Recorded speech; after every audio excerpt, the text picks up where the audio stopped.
Sa gitna ng kabi-kabilang party ngayong holiday season, muling paalala ng Department of Health, huwag magmaneho kung nakainom.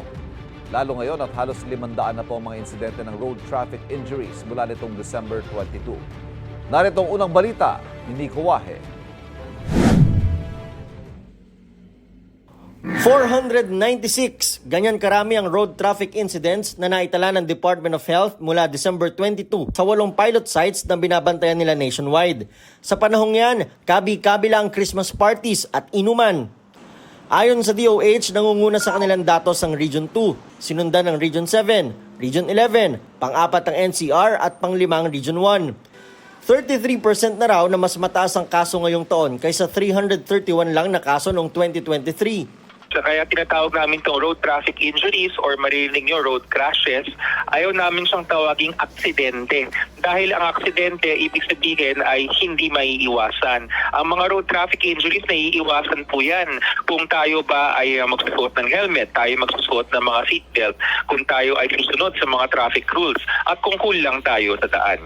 70% ng mga kaso ay mga lalaki ang biktima, na karamihan ay edad 20 to 24. 427 daw sa mga sangkot ay hindi nagsuot ng mga safety accessories, gaya ng helmet o seatbelt sa mga sasakyan. Mga sugat o mga uri ng mga tama na nakuha ng ating mga kaso ay in descending order: abrasion, contusion, open wound, closed fracture, avulsion, saka open fracture. 356 o 72% naman sa kabuuang bilang ng kaso ay kinasasangkutan ng mga rider o mga nakamotorsiklo, kung saan 10 lang sa kanila ang may suot na helmet.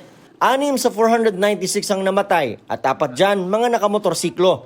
Lumalabas din sa datos ng DOH na 83 sa mga sangkot sa road traffic incidents ay mga nakainom.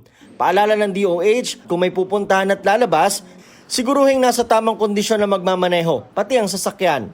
Huwag na pong uminom ng alak at kailangan po kumpleto ang pahinga, 6 to 8 hours ng tulog para hindi po tayo maantok-antokin sa daan. At pag tumabas po tayo, yung ating mga sasakyan ay ayos ang kalagayan para hindi na rin to yung madalas na sinasabi na walan ng preno, kung ano-ano mga dahilan.